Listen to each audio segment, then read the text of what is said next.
João 8, do 12 ao 20. Os irmãos acharam?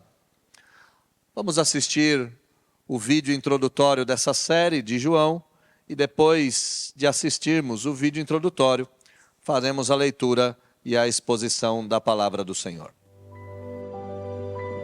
O Evangelho de João, a pérola mais preciosa do Novo Testamento, revela a promessa mais grandiosa de Deus, a vida eterna em Cristo Jesus, o Verbo que se fez carne e habitou entre nós.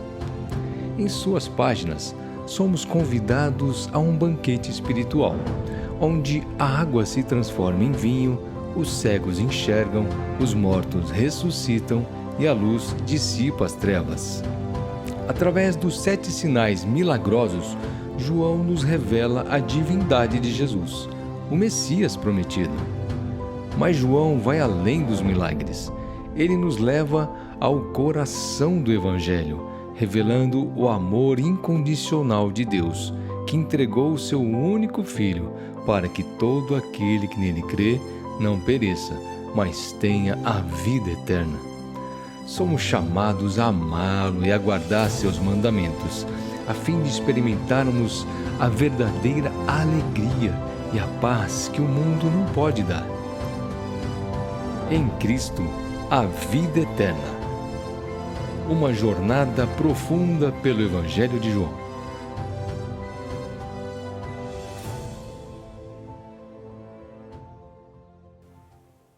João 8, do 12 ao 20 está escrito: De novo lhes falava Jesus, dizendo: Eu sou a luz do mundo.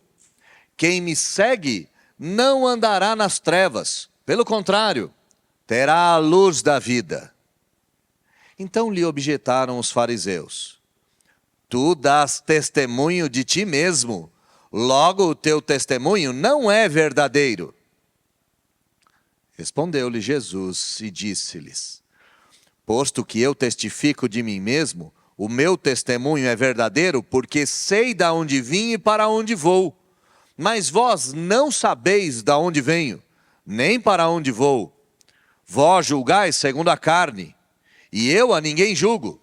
E se eu julgo, o meu juízo é verdadeiro, porque não sou eu só, porém eu e aquele que me enviou. Também na vossa lei está escrito que o testemunho de 2 pessoas é verdadeiro. Eu testifico de mim mesmo, e o Pai que me enviou também testifica de mim. Então eles lhes perguntaram: Onde está teu Pai? Respondeu-lhe Jesus: Não me conheceis a mim, nem a meu Pai. Se conhecesseis a mim, também conhecerias a meu Pai.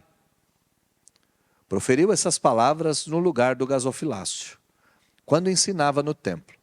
E ninguém o prendeu, porque não era ainda chegada a sua hora. Feche seus olhos, vamos orar mais uma vez.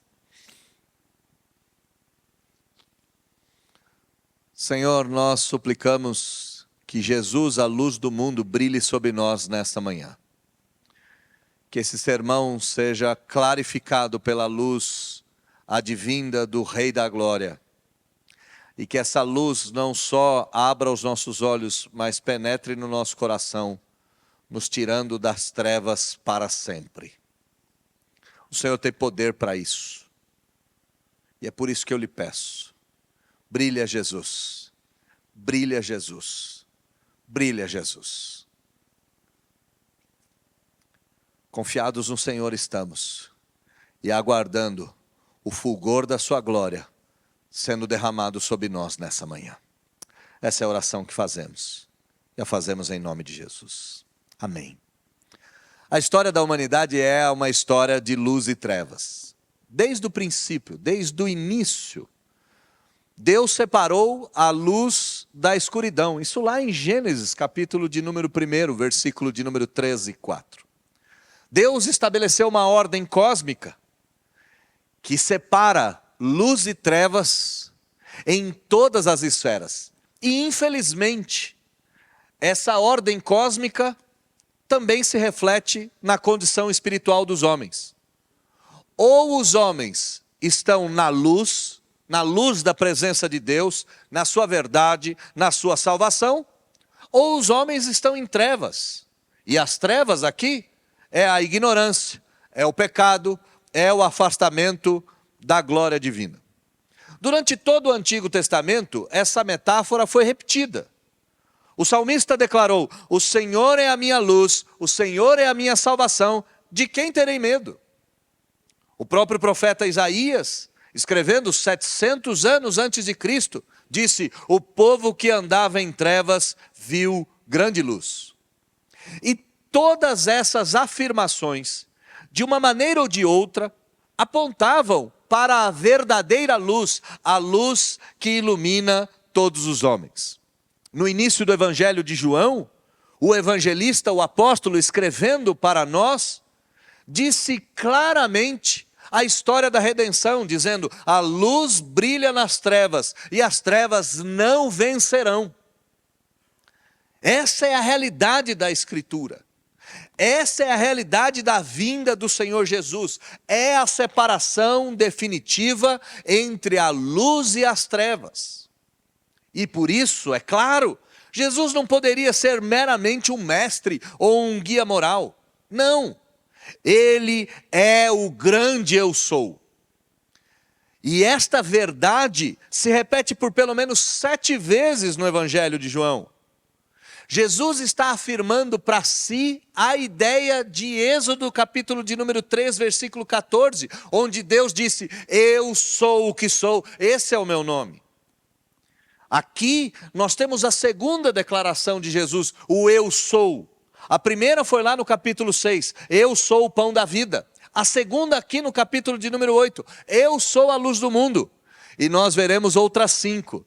No capítulo de número 10 ele vai dizer: eu sou a porta. No capítulo de número 10 ele vai dizer: eu sou o bom pastor. No capítulo de número 11 ele vai dizer: eu sou a ressurreição e a vida. No capítulo de número 14 ele vai dizer: eu sou o caminho, a verdade e a vida. E no capítulo de número 15 ele vai dizer: eu sou a verdadeira videira. Mas aqui no capítulo de número 8, Jesus faz essa grande declaração: eu sou a luz do mundo. Isso aqui não é uma metáfora. Isso aqui não é uma fala qualquer, uma ilustração. Essa é a reivindicação absoluta da divindade do Senhor Jesus e de uma verdade que não pode ser ignorada nem relativizada. O contexto dessa declaração é fabuloso. A cena ocorre durante a festa dos tabernáculos.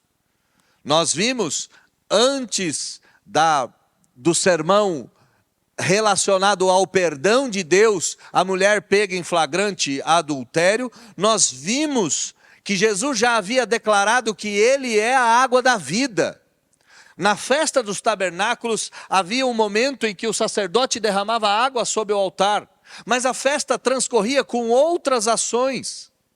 Como, por exemplo, enormes candelabros eram acesos no pátio do templo.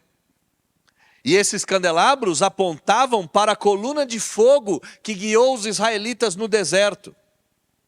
Em outras palavras, as luzes da festa dos tabernáculos simbolizavam a presença de Deus, a proteção e a direção. Agora imagina o impacto dessa fala de Jesus. Com as luzes do templo ainda brilhando, Jesus se levanta e diz: eu sou a luz do mundo.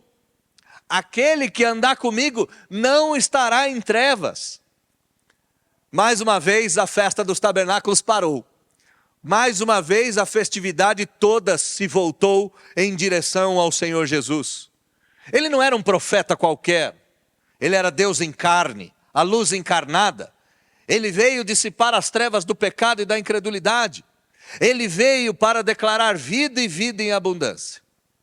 Mas como sempre acontece na história da humanidade, quando a luz se manifesta, há aqueles que a rejeitam.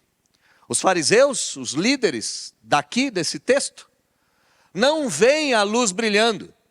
E pior, decidem apagar a possibilidade de outros verem. E assim começou esse confronto que nós veremos nos seus pormenores. Mas um ponto é importante, meus amados irmãos. A luz de Cristo não precisa da validação dos homens. Ela é como a luz do sol, que brilha independentemente de quem o reconheça. Jesus há de resplandecer. A luz de Cristo há de brilhar. E por isso, nós temos que examinar o nosso coração e enxergar o que faremos com essa luz. Como agiremos diante dela? Qual será a nossa resposta à luz de Cristo que há de brilhar nos nossos corações? O tema do nosso sermão dessa manhã é a luz do mundo e a cegueira espiritual dos homens. A luz revela a verdade, a luz é o guia, a luz nos mostra o caminho, mas a cegueira nos leva à destruição e à morte. O texto não poderia começar de outra forma, a não ser com a fala contundente do Senhor Jesus, no versículo de número 12, dizendo: eu sou a luz do mundo. Eu sou a luz do mundo. Quem me segue não andará nas trevas. Pelo contrário, terá a luz da vida. A primeira parte que nos chama bastante a atenção é esse eu sou. Esse eu sou aqui do começo do texto faz parte dos 7 eu sous do Evangelho de João.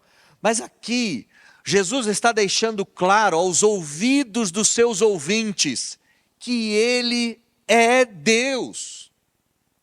Quando Jesus diz eu sou, todos os judeus estremeceram, porque só Deus é. Quando Moisés foi atraído pela sarça que queimava, mas não se consumia, e ao chegar perto ouviu a voz de Deus dizendo: Moisés, Moisés, tira a sandália dos teus pés, pois o local onde pisas é santo. Moisés se aproxima e Moisés faz uma pergunta que parece tola, mas que na verdade é a pergunta essencial. Quem você é? Qual é a sua identidade? Qual é o seu nome?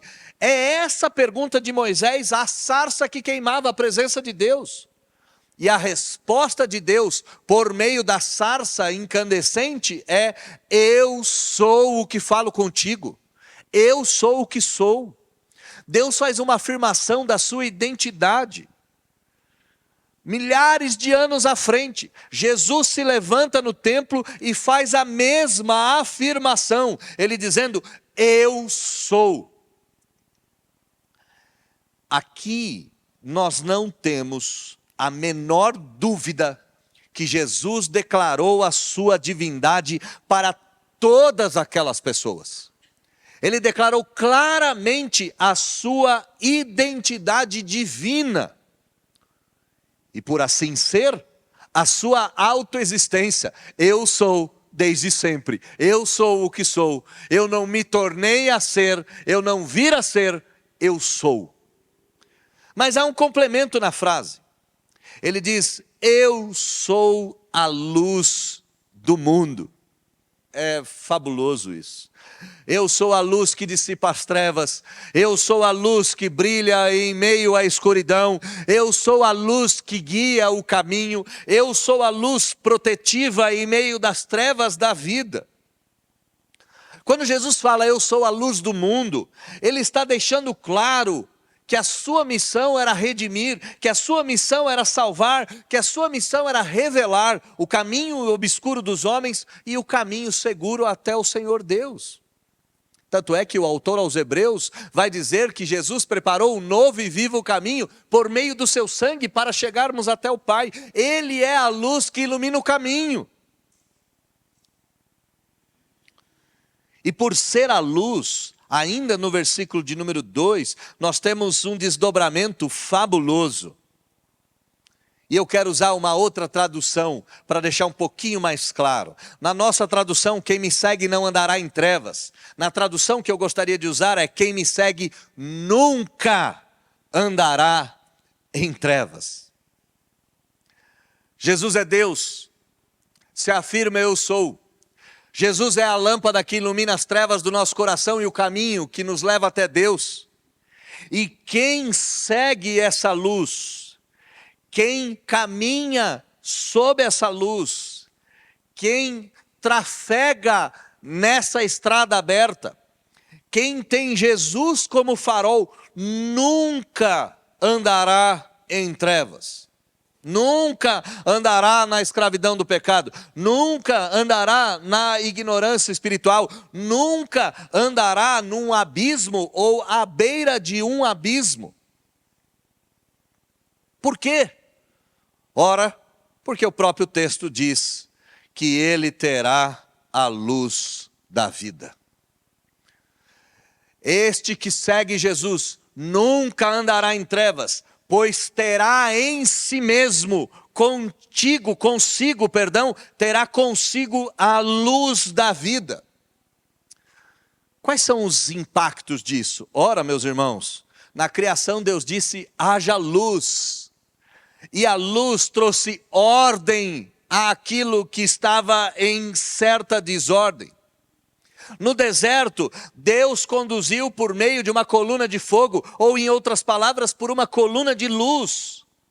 Agora Jesus declara mais uma vez, Ele é a luz que ilumina o mundo, Ele é a coluna que guia na travessia, Ele é a luz que guia e restaura.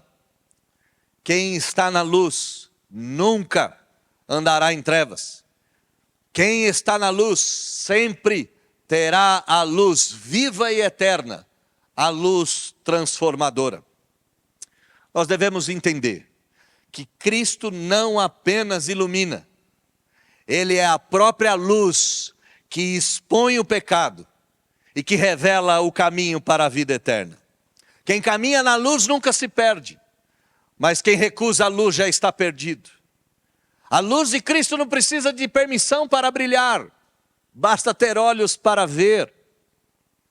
E nesse sentido, irmãos, ao ouvir a declaração do Senhor Jesus, nós não podemos pensar só nisso teologicamente, nós temos que olhar para Jesus e deixar essa luz penetrar o nosso coração. Então te pergunto, quais áreas da sua vida ainda estão em trevas? Quais são os locais do seu coração que precisam de iluminação? Quais são os pontos cegos que você ainda tem dentro de si?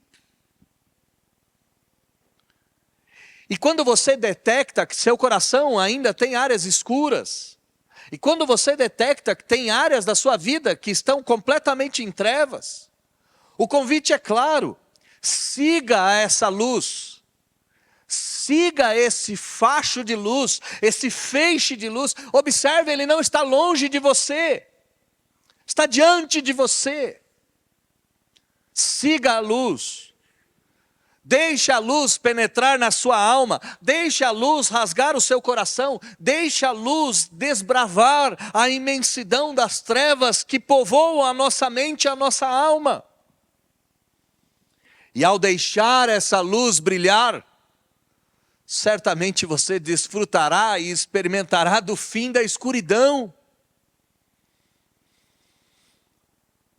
E o desdobramento disso não é só uma vida feliz. O desdobramento disso é que a nossa vida se transforma num próprio luzeiro. Olha que interessante.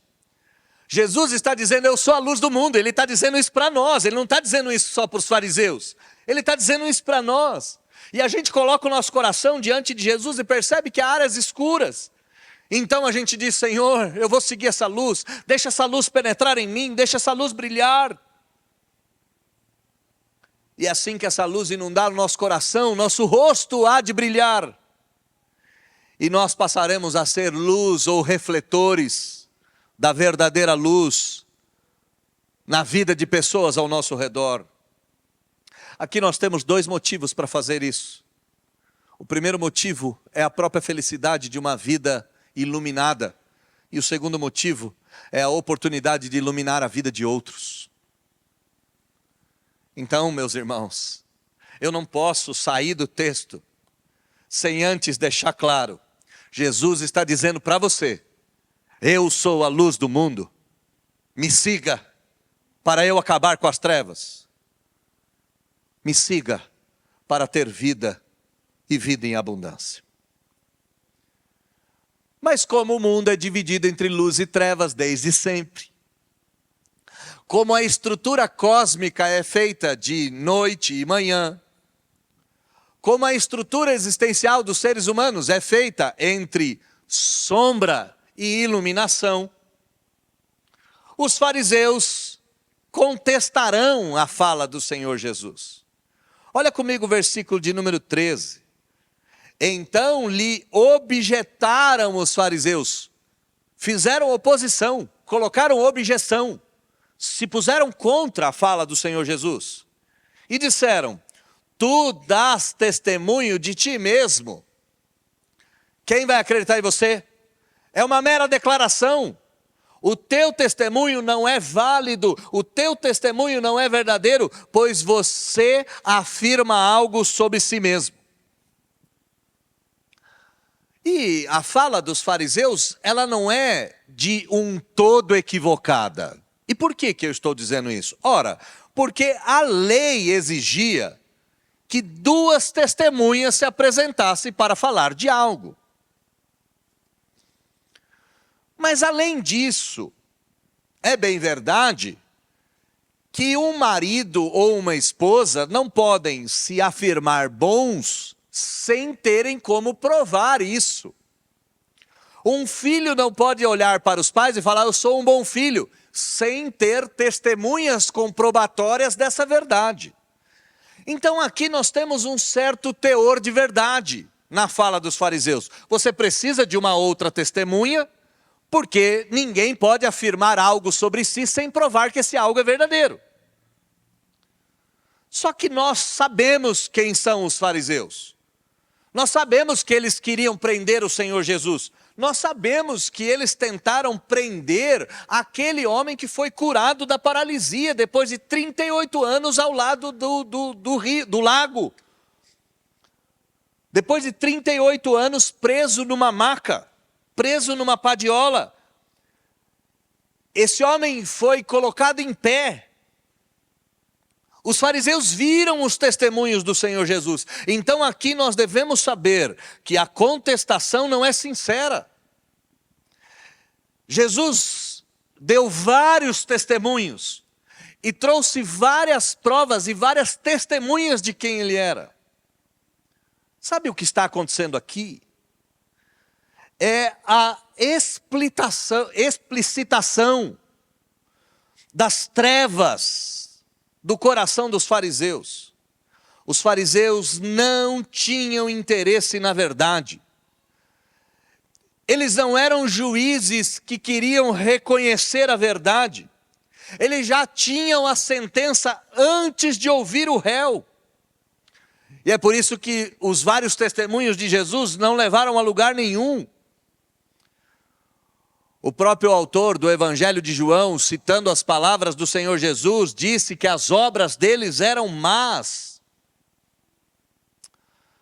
A gente às vezes se confunde e não entende que a incredulidade não depende de provas. A incredulidade depende de um coração que não se rende.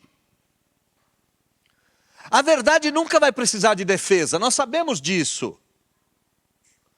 Mas por mais autoevidente que a verdade seja, aqueles que andam nas trevas sempre vão negá-la. Os fariseus aqui não precisam de desculpas para recusar o Senhor, pois eles não querem obedecer a Deus. Mas há um ponto aqui que subjaz no texto. Por que é que os fariseus não queriam ver o Senhor e obedecer a Deus? Ora, meus irmãos, porque eles eram orgulhosos de si mesmos. E aqui está o ponto-chave. Existe um inimigo que a gente precisa derrubar para enxergarmos a luz de Cristo e deixarmos esse brilho penetrar o nosso coração. E que inimigo é esse? O orgulho espiritual. Os orgulhosos raciocinam e racionalizam. Os orgulhosos se colocam numa posição de autoridade. Os orgulhosos vão apresentar discursos para se recusar a crer. E se a gente for sincero, todas as vezes que nós não obedecemos a Deus e não deixamos com que a luz de Cristo brilhasse em nós, nós temos que reconhecer que a causa foi o orgulho do nosso coração, que insistiu em não se dobrar. E é por isso que os fariseus recusam. É por isso que os fariseus vão dizer: você não tem provas. São orgulhosos, estão em trevas, rejeitam o Senhor, já tem a sentença. Talvez você olhe para o texto e diga: bom, se é assim, Jesus deveria desistir. Pelo contrário, as palavras do Senhor Jesus deixam claro quem eles são e quem Jesus é. Olha comigo do versículo de número 14 até o 18. Respondeu Jesus e disse-lhes: posto que eu testifico de mim mesmo, o meu testemunho é verdadeiro, porque eu sei de onde vim e para onde vou, mas vós não sabeis de nada, nem de onde eu venho, nem para onde eu vou. Assim que eu mesmo testemunho em meu favor, o meu testemunho é válido, disse o Senhor. Eu sei de onde eu vim, eu sei para onde eu vou, vocês não me conhecem, vocês não me conhecem. E por não me conhecerem, versículo de número 15, julgam segundo a carne, julgam por padrões humanos. Eu não estou julgando ninguém, eu não estou fazendo esse tipo de coisa, nem a mim mesmo, é o que Jesus está dizendo. Aqui no versículo de número 16, ele muda o enfoque. Se eu julgo, o meu juízo é verdadeiro, porque não sou eu só, porém eu e aquele que me enviou. Jesus está dizendo, mesmo que eu venha julgar alguém, e eu estou julgando aqui as atitudes de vocês, eu não estou fazendo julgamento em relação à minha pessoa, eu estou julgando as atitudes de vocês. Mesmo que eu julgue, as minhas decisões são verdadeiras, porque eu não estou fazendo nada sozinho. Eu estou com o Pai. Eu estou com aquele que me enviou. E sim, é verdade que na vossa lei está escrito que o testemunho de duas pessoas é verdadeiro. Na lei de vocês está escrito que duas pessoas precisam atestar alguma veracidade. Então aqui estão as duas. Versículo de número 18. Eu testifico de mim mesmo, e o Pai que me enviou também testifica de mim. Eu sou a primeira testemunha. A outra testemunha é o meu Pai que me enviou. Precisam de provas? Eu e o Pai. Jesus começa a sua argumentação com 3 pontinhos aqui, claro. Primeiro ponto: eu sei da minha origem divina. Eu sou o eu sou. Segundo, eu não faço julgamentos a partir de critérios humanos. E terceiro, o Pai é minha segunda testemunha. Sabe, irmãos, a ideia aqui é de um rei estrangeiro que chega numa determinada nação e se afirma rei e todo mundo duvida da sua autoridade. E então esse rei vai trazer outros reis que reconhecem a sua autoridade. Jesus está dizendo, eu tenho autoridade divina. E como Jesus não poderia recorrer a outro Deus, ele recorre à primeira pessoa da Trindade, ao Pai. Ele recorre à primeira pessoa da divindade, ao Pai. Dizendo, é o Pai que me atesta. Vocês não precisam me aprovar. Eu tenho alguém que testifica quem eu sou. A gente às vezes espera que Jesus venha provar para nós que Ele é Deus. A autoridade de Cristo e a divindade de Cristo jamais dependerão da aceitação humana. E como eu disse na introdução, o sol jamais precisará que alguém o reconheça para brilhar. Assim também é Cristo. O sol não precisa de reconhecimento. Basta o seu brilho. Então, irmãos, ao olharmos para esse texto, percebemos que Jesus tem provas suficientes para afirmar que Ele é a luz do mundo, para afirmar que Ele é Deus, e estas provas não dependem dos homens. O fato dos homens não quererem o Senhor Jesus está relacionado com o coração. E como é que a gente prova isso? Ora, meus irmãos, olha comigo o versículo de número 19. Então eles lhes perguntaram: onde está teu pai? A gente às vezes não percebe qual é o teor desse texto. Mas historicamente, e isso perpassa até os dias de hoje, os judeus ainda afirmam que Jesus é filho de um caso extraconjugal de Maria com um soldado romano. No Evangelho de João, ele será acusado de filho de um ato da prostituição, filho de uma prostituta. Os fariseus vão dizer isso na cara do Senhor Jesus. Eles não aceitavam a natureza do Senhor Jesus. E nessa pergunta, no versículo de número 19, mostra toda a crueldade da dureza do coração em trevas. Onde está teu pai? Você não sabe nem quem ele é. Quem é o seu pai? A resposta de Jesus, ela não só quebra o sarcasmo, mas ela condena os fariseus para todo sempre. Jesus diz: não me conhecem, não conhecem o Pai. Se me conhecessem, também conheceriam ao Pai. Jesus vai dizer em algum outro momento: quem vê a mim, vê ao Pai.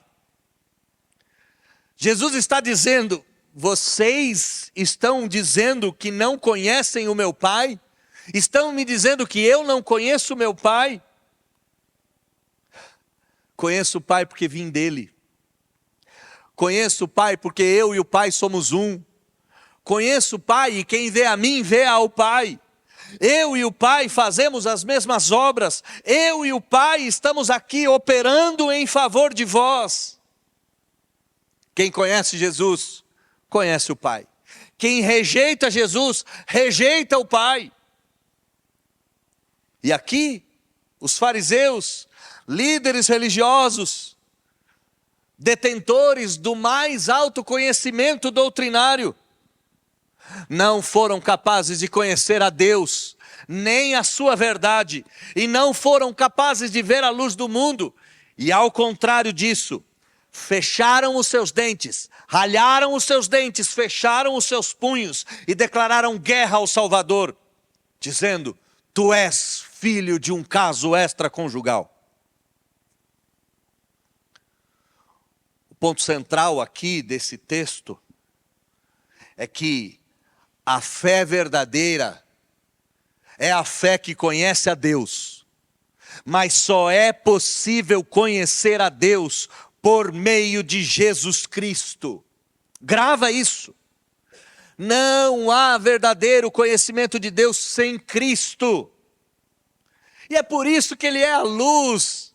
É por isso que Ele brilha nas trevas. É por isso que Ele nos mostra o caminho. É por isso que Ele nos leva até o Pai. O que nos deixa assustados é que os fariseus estavam na igreja. Os fariseus eram a igreja. Os fariseus eram a religião. E a possibilidade que nos salta é que é possível estar na igreja e não estar em Cristo. Mas é impossível que alguém esteja em Deus sem antes estar em Cristo. É impossível se relacionar com Deus sem Cristo. E é impossível estar em Deus sem antes ter recebido a Cristo. Eu disse a vocês que o grande problema do texto aqui é o orgulho, é a vaidade. São as trevas que fazem com que nós olhemos para Deus e rejeitemos a Deus por causa das formas com que Deus se apresentou. E Deus se apresenta por meio de Jesus Cristo, a segunda pessoa da Trindade. Deus em carne, Deus conosco, Emanuel. Servir a Deus não é uma teoria. Servir a Deus não é assumir um postulado de verdades.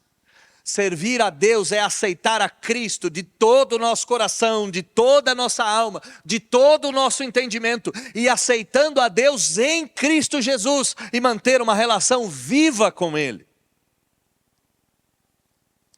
Como é que o texto termina? O texto termina mostrando que mais uma vez Jesus foi salvo. Proferiu ele essas palavras num lugar do gasofilácio quando ensinava no templo. E ninguém o prendeu, porque ainda não era chegada a sua hora.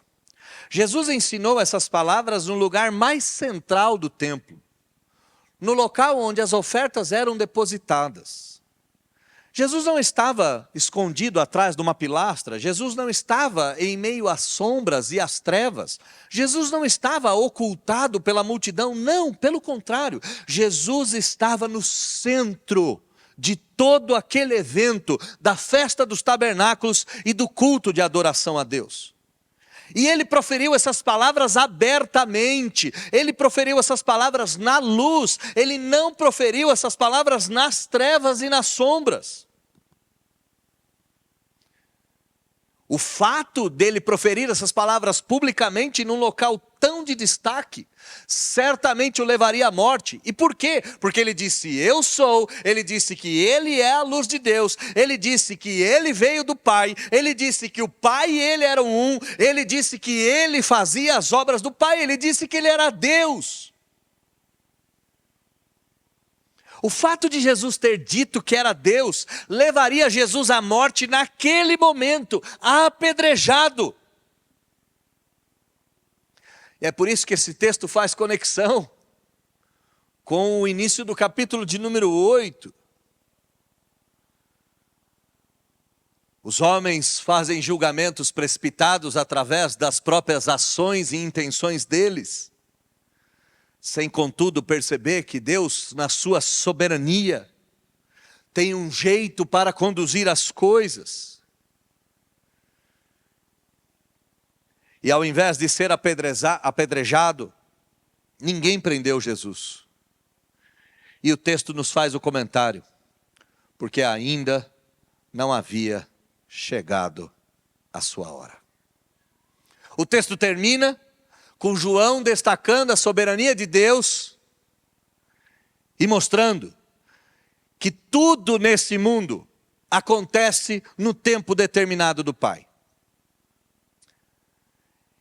E trazendo essa realidade para nós, nós devemos compreender de forma muito clara que talvez hoje seja o tempo determinado pelo Pai para que as trevas do seu coração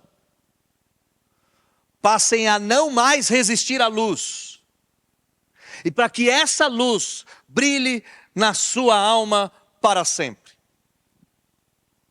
Para a gente trazer isso para nós, volte para a cena do templo, volte para os candelabros iluminando, volte para todo o cenário em que Jesus está, e ouça mais uma vez Jesus dizendo, eu sou a luz do mundo.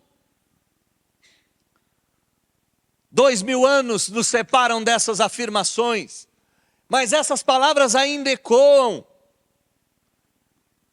E ainda é verdade, meus amados irmãos, que todos aqueles que reconhecem Jesus como Salvador, nunca mais andarão em trevas e serão iluminados para todos sempre. Aceitar Jesus não é uma coisa de ignorante, pelo contrário. Aceitar a Jesus é uma coisa que só os eleitos podem fazer. Os fariseus eram orgulhosos e por causa do orgulho não foram capazes de ver a luz de Deus brilhando diante dos seus olhos. Não faltavam evidências. Tantas e tantas as testemunhas, e o próprio Senhor Jesus disse, o Pai é a minha testemunha cabal. Os fariseus não se deram conta que ao tentar julgar Jesus, eles eram julgados. Então, meus irmãos, a questão não é se a luz brilha ou se ela não brilha. A questão é se eu a reconheço ou não. A incredulidade dos fariseus não era fruto da razão ou da falta dela. Era um fruto do coração. E toda essa história nos leva para um só ponto. Nós estamos mais uma vez diante do tabernáculo. Nós estamos mais uma vez nesse mundo. Os candelabros estão acesos. Nós estamos mais uma vez ouvindo: eu sou a luz do mundo. Quem me segue nunca andará em trevas. Pelo contrário, terá a luz na vida. A luz de Cristo mais uma vez apareceu. A luz de Cristo mais uma vez brilhou. Ela não pediu permissão para brilhar, ela simplesmente brilhou. E a decisão que nos resta é uma só. Ou eu sigo essa luz, ou eu continuo nas trevas. Não há terceiro caminho, não há terceira possibilidade. A neutralidade é uma ilusão. Ou nós seguimos ao Senhor, ou nós permaneceremos na escuridão. Os fariseus estavam na igreja, mas sem Deus. Citavam as Escrituras, mas não enxergavam aqueles a quem as Escrituras falavam. Acreditavam estar no caminho certo, mas estavam completamente perdidos. E quando viram a luz, ao invés de se regozijar nela, foram mortos pelo seu esplendor. Ao fecharem os olhos, ao acusarem Jesus de um ato promíscuo ou de ser filho de um ato promíscuo, eles fechavam os olhos para todo sempre. E nós? Bom, fecharemos os olhos também? Ou deixaremos a luz brilhar? E esse é o ponto. Eu sou a luz do mundo, é o que Jesus está dizendo. Para quem quiser ver, Ele está aqui. Para quem tem olhos para enxergar, Ele acabou de se apresentar. Para quem tem ouvidos para ouvir, ouça. Ouça. E de uma vez por todas, deixe a luz de Cristo brilhar.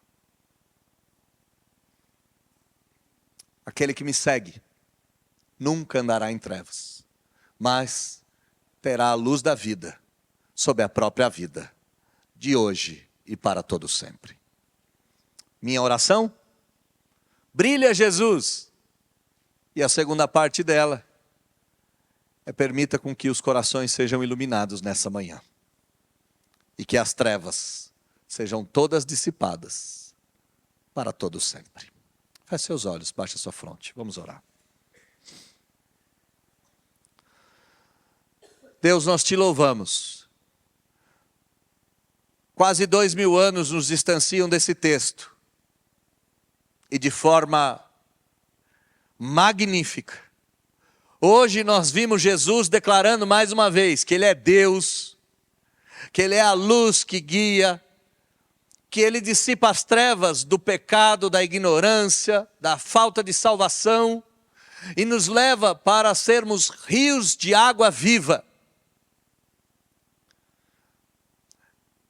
inundando a vida de outras pessoas, refletores da verdadeira luz, iluminando as trevas desse mundo. E Jesus fala da cátedra de Deus, porque Ele é Deus. Sim, a segunda pessoa da Trindade, Deus de Deus, luz de luz, verdade de verdade, poder de poder, glória de glória. Não permita que a nossa vaidade ou nossa ignorância nos impeça de entregar o nosso coração nessa manhã e de deixar essa luz brilhar nos lugares mais obscuros da nossa alma, tirando todas as trevas que habitam em nós e nos trazendo para a verdadeira luz, Não permita que não vejamos essa luz. Não permita que não ouçamos as suas palavras. Nos faça ir embora iluminados. E faça com que esse brilho não desvaneça jamais. Brilhe em nós, Jesus, e permita que a nossa alma seja purificada pela verdadeira luz, que quando brilha, ilumina todo o homem. Essa é a oração que fazemos, e a fazemos em nome de Jesus. Amém. Se coloca em pé, vamos receber a bênção do Senhor. Agora, irmãos queridos, que a graça do nosso Senhor e Salvador Jesus Cristo, que o amor de Deus, o nosso Pai, e que as santas consolações do Espírito estejam sobre todos vocês, hoje, amanhã e sempre. Amém. Deus abençoe vocês, um ótimo domingo, e nós nos vemos no meio da semana. Fiquem com Deus, um abraço.